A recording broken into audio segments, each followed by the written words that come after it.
Doing a quick little tutorial of 3 reasons why you should write a book.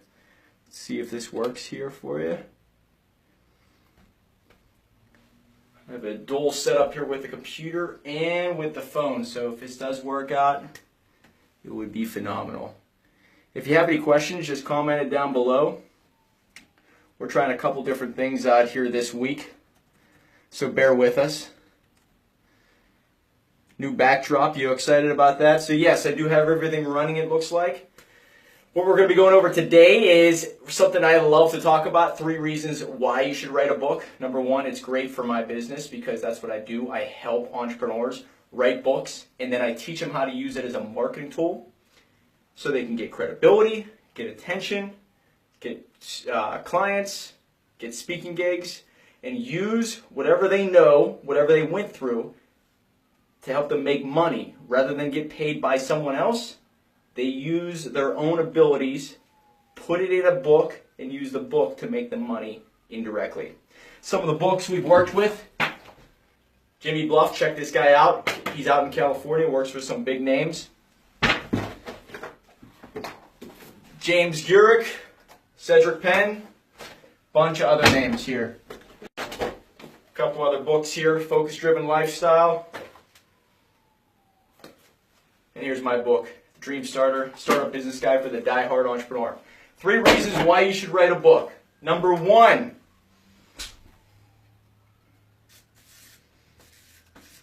position yourself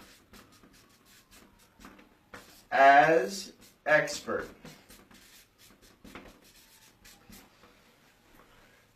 One thing that Tony Robbins, Grant Cardone, Gary Vaynerchuk, Ty Lopez, all these people have in common.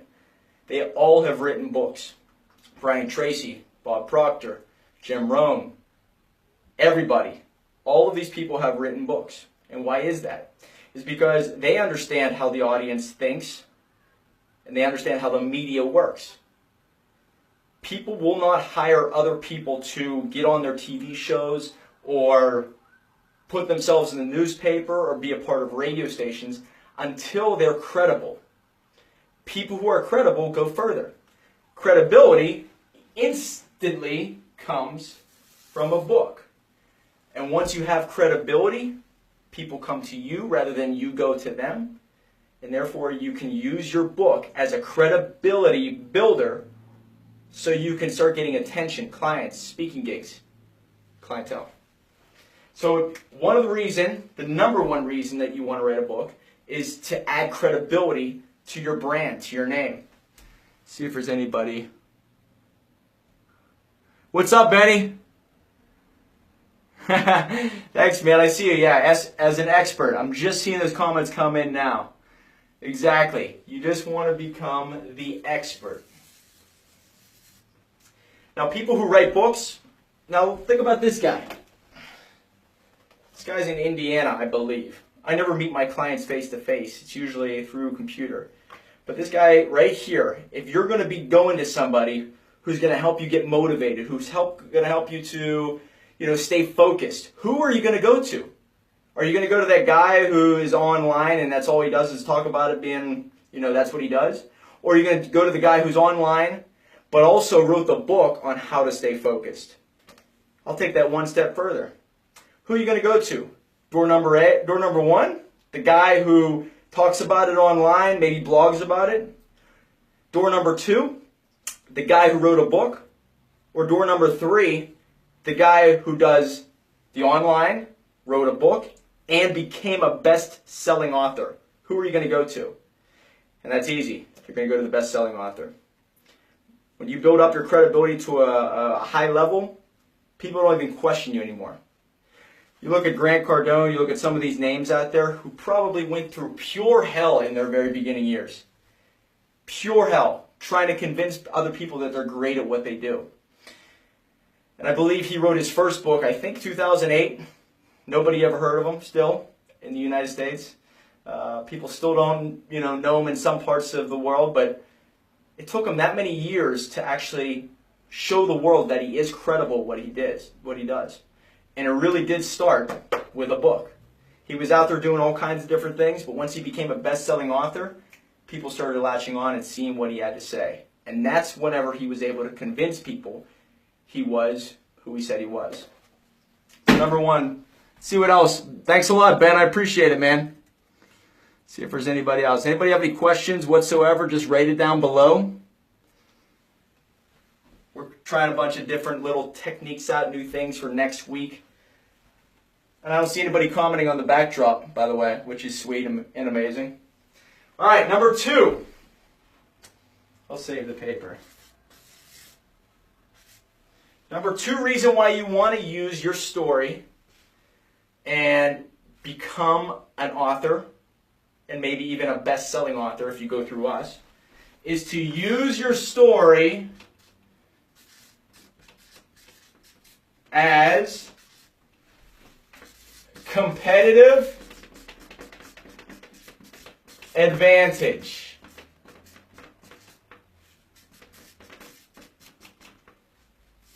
What do I mean by that? I see a lot of people out there faking their lifestyle, faking who they are, what they went through. That's going to be caught on eventually. People are going to see that, and they're going to say, you know what, this person's a scam artist. Once you start to fake your lifestyle, fake who you were, fake who you are, people are going to see that eventually. What I recommend, especially with all the authors that I work with, is you use your story as a competitive advantage. So if you were born poor and you went through pure hell in your life, you use that to build bridges with people who can see some type of commonality with you, some type of familiarity. Some people out there that say, you know what, he went through it. Hell, I can go through it also. I can understand what he's going through. I understand his story. Now I'll pay attention to it. And I'm going to flip sides on that. What if you were born wealthy as hell? Don't hide from it. Don't say you were born poor, you lost it all and everything. Use that as your advantage. You have a lot of resources that the other people don't have. You have come from connections that other people don't have. That's what makes you valuable. Some people out there have gone through many medical problems, difficulties. Use that as a way to bridge a relationship with other people. Hey, at this age, I was in a really bad car crash. I lost it all. Lost my girlfriend, lost maybe the use of something or whatever it is. But I was able to regain all of that because what I did next. I know one guy, we helped him out, write his book and put it out there and turn it into a bestseller. James Gurrick beat cancer at 16 years old. Don't hide from your past. Use it as your advantage. Hey, I beat cancer at 16 years old. Who the hell are you? You should go to me because I know more about motivation than the person down the road. And the person out there that sees your story and says, you know what? I have a lot in common with this person. You are going to build a relationship up with those people much easier if you just throw your whole story out there authentically, transparently, and let them decide. Anybody else out there? If you were born poor, not your fault. If you die poor. If you were born poor, it's not your fault. If you die poor, it's 100% your fault.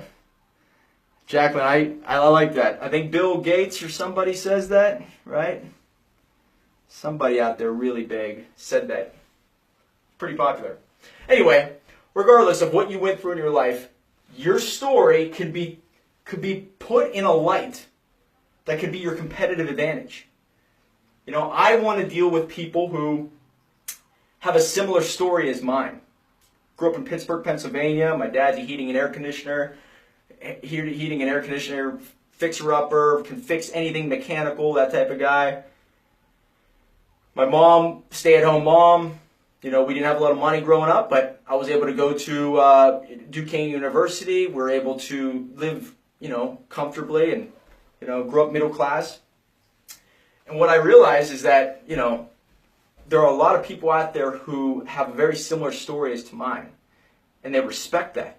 And so the more I put my story out there, the more people are saying, you know what, I want to do business with this type of guy. This blue-collar work ethic that this guy's got, I want to do business with that. And there's a story in one of the books that we helped out. Lloyd Williams, I don't know if you're watching, I cannot see right now. But Lloyd talks about he or she who tells their story the most times will always win. And I always believe that the more authentic, more transparent, the more honest you are with your story and you keep putting it out there, nobody will ever catch anything that doesn't seem, in line, because you're just being truthful from the heart, and people see that from the get-go. So be truthful, be honest, be authentic, and use whatever you've been through in the past. Maybe you've had failed businesses, maybe you went through divorces, whatever it is. Use that as an advantage to say, you know what, I beat that shit behind me. I beat it. Now I can use this other stuff and I can beat whatever. And you want to come to me for advice because I went through all this and I still came out on top. Does that make sense? Hope so. Anyway, and the third, let's see here, I'll fix this up here. I apologize if people are commenting, I cannot see at the moment. But the third reason, convenience. What do I mean by convenience? This morning I wrote an article about how convenience is king. You can find it on my website at dreamstartersuniversity.com/blog. You'll see all my articles that I write 3 to 5 times per week. Anyway, human beings, in a sort of way, are like water. We always go where it's easier. Now, some people kind of go off path and become entrepreneurs and make their life harder than it should be, like me. But convenience comes from having your story, all your thoughts down on paper. You can use this book to generate relationships so much easier. People out there are looking for solutions that you have the ability to help out with. They have problems that need your solutions. The more content you put down from your head down on a piece of paper, it's going to be easier for A, people to find you, but people to B, know you, like you, and trust you, and want to do business with you. So you want to make it convenient for anybody out there, whether on Facebook Live, Instagram, Snapchat, in person, at the events, at the seminars, on the webinars, whatever you're doing, make it very convenient for people to find out information about you. If I have to do a lot of digging, somebody's messaged me, I apologize. If I have to do a lot of digging on somebody and there's still dots that are not connecting and something doesn't make sense, so you're telling me that this is where you come from, but after doing some digging, this is what I'm seeing? Doesn't make sense. I'm confused. I don't do business with people when I'm confused. You want to make it very convenient for when somebody meets you. Hey, you know what? My book is done. It's a bestseller. Let me send it to you for free if you're interested in reading it. I'd like to work with you, and I have a solution to solve your problem. So let me know what your email is. I'll send you a free copy of my book. What does that do? It gives the ability for the consumer to say, you know what? This story makes sense. This story has some details and information and lessons that could help me in my life. This person who sent this to me is valuable in some way. People hold on to what is valuable in their life. Whether it's a person or a car or a house, a dog. All dogs are valuable. But, what it comes down to is people see who is valuable and who's not. The easier you make other people, the easier you make it on yourself for other people to know about you, the better you're going to be able to seal deals. You'll be able to get clients, get leads, get attention, get credibility, and it just snowballs. You just keep snowballing. So make it convenient. In addition to that, once you have all your thoughts, your stories, your lessons down on a piece of paper, you can repurpose this in so many different ways. I repurpose my book constantly. What do I mean by that? The content in the book, I still, to this day, and authors do it every day all around you, take pieces of their book, put it in a tweet and send it out. They put it in an Instagram photo. They put it in their Facebook posts, their blog posts. If you don't have too much content out there, number one, it's going to make it really difficult for you to keep repurposing. The more you do, and I'm going to tell you another little story after this video will somehow turn into a blog. So every time I create content now, I'm thinking about repurposing it. So this video that I'm talking about 3 ways to write a book is now going to be repurposed probably 3 or 4 other times on different platforms. Probably on YouTube, I'm going to have an article on LinkedIn, I'll have a blog, and I might have something else on Facebook. So the 3 reasons to write a book: position yourself as the expert. What was the other one, guys? Competitive advantage.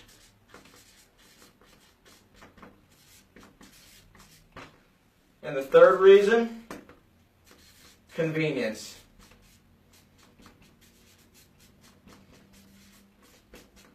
Everybody always makes fun of my handwriting.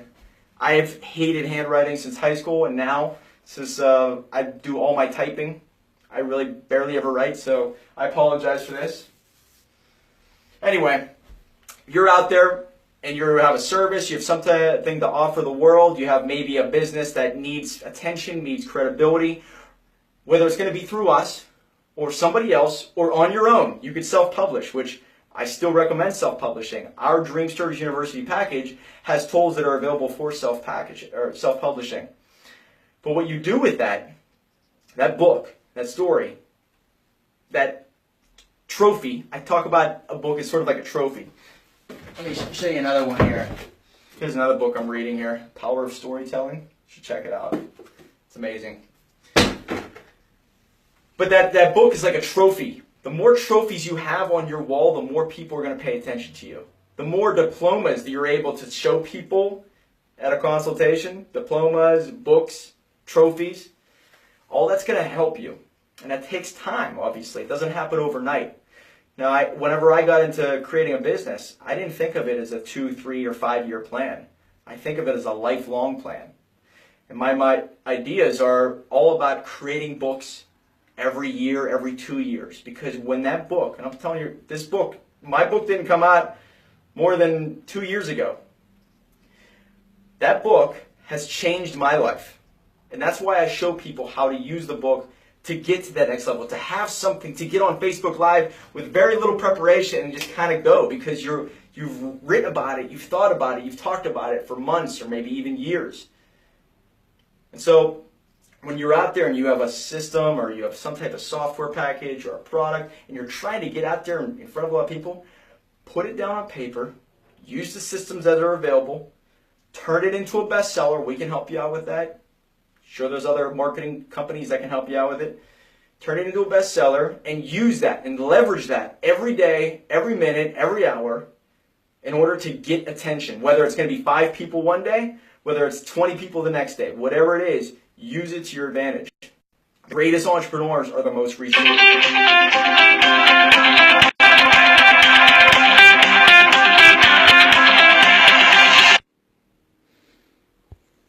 Sorry about that. Hold on, phone call. All right, sorry about that. The greatest entrepreneurs are the most resourceful, and they're the ones that are able to use whatever they have in front of you and make it great and use it for the next level of their life, their next career move, their next sale. Whatever it is, they're the most resourceful at it.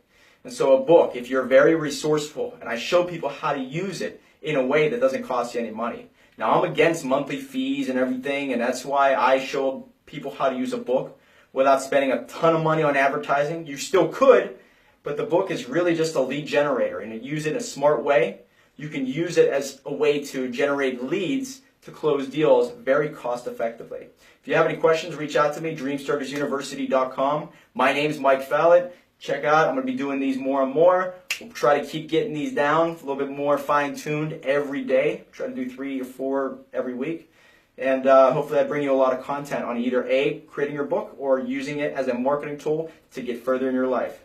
Remember guys, the next chapter is the only one that counts. Right on.